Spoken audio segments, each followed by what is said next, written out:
All right, this is going to be a walk around video of the Jeep, just showing the progress that we've accomplished over the last 2 years. We took delivery on this Jeep in July of 2019, and the inspiration was my younger son Taylor and I going to Normandy for the 75th anniversary of D-Day that year, and we just decided we had to have a Jeep after seeing all the reenactors and the people there with the vintage equipment that showed up. So just a reminder, the Jeep was purchased in 2019. It was from a Jeep dealer in Illinois who had it on the showroom floor. He bought it as is and verbally told me that the previous owner restored it about 10 years prior to that, and then it passed away, and that person's widow sold it to this Jeep dealer. So the only work that had been done on it before we got it was the Jeep dealer replaced a fuel pump because it wasn't processing fuel properly. That's the only work that was done. So since we've had it, I did a prior video where we talked about adjusting the brake eccentrics on it. And we also replaced the radiator with an aftermarket reproduction radiator because the radiator that came with it was gouged out and damaged. But this is the way it looks after we took it about 6 months ago to Jimmy Strauss, who is the person to take a Jeep to if you want it restored, at least on the West Coast. And he did an excellent work. He's just up the road from us in Diamond Springs, about 20 minutes away. It's very convenient. What we did is we had the Jeep repainted to a lighter shade of olive drab, which I believe is more correct to the period of 1943, 1944. And also we had this re-stenciled with to make it a military police Jeep. So we kept the same hood number, which I'm not sure if it's actually the original hood number, but it was always painted on there when we took delivery of the Jeep. So we kept that same numbering scheme, but we had these decals were made, these stencils were made, and then Jimmy painted them on for us. He used a little bit of an antique finish, an eggshell finish to the white, so it's not bright white, but it's more of a faded or flat white, which goes good with the Jeep, I think. The bumper numbers, we did a lot of research online, and we actually read a book that was produced on military vehicle marking during World War II.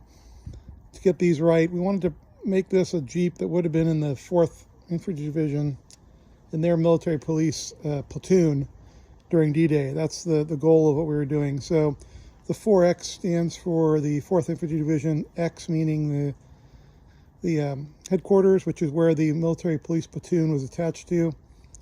And then P19, the P denotes it's a police vehicle, military police. And the 19, we just came up with that number since we purchased the Jeep in 2019. Just a reminder of when we bought it. So the stenciling's all new. The paint was redone. We didn't do a body off painting or restoration, but Jimmy did a really great job of painting the areas and taking all the equipment off, masking everything off. We've also redid the throttle and the choke cables. I think I mentioned that in a previous video. And we put in a keyed ignition, which I think is it's not correct for 1944. That by that point they had a switch ignition, but for safety reasons, security, we wanted a keyed ignition on this Jeep. So we got that aftermarket, put that on. And then we've also added on the mount and the pintle. This is a reproduction of an M31 pedestal, which was done by a gentleman in the UK and shipped over. And it's a reproduction pintle. Those are somewhat hard to come by. And then the machine gun itself is a reproduction of a M1919 30 caliber. This was done by a company called Guns of Liberty, which was in, I believe, Arizona. But he machines these from steel himself and finishes them. It's a non-functional dummy gun, but it does, the cover does open, and you can mount some dummy rounds in there.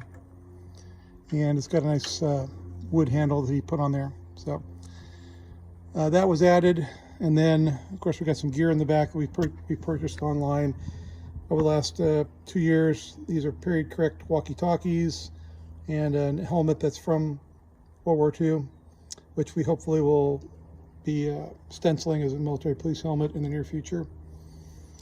And then again, all the decals, all the stenciling was done by Jimmy. Again, on the back bumperettes, the matching numbers. So that's basically where we're at so far. We're going to be getting some work done on the front leaf springs and getting a new exhaust system put on the Jeep hopefully in the next month or two. And then we'll pretty much be done with it. Oh, I forgot to mention the siren. That's a big thing also. We're trying to, again, make this a military police Jeep. So we added this federal signal siren. Of course, it's 6 volt. And this is a reproduction data plate for it. This was wired in by Jimmy to the dash. So there's a push button down here, just to the left of the choke there. It's a push button that allows you to push to activate the siren. All we really need now for the military police part of it is a red light, forward-facing red light, which would have gone to replace the blackout light here on this fender, left fender. And those are pretty hard to come by as well, but we're keeping an eye out for one of those. So yeah, that's kind of where we're at with the Jeep. I think it turned out pretty well. Really happy with Jimmy's work, and we'll be doing some more, like I said, more work on the suspension and exhaust with him in the next couple of months. And then hopefully now, with everything reopening with COVID, we'll be able to take this to some local shows or parades and show it off.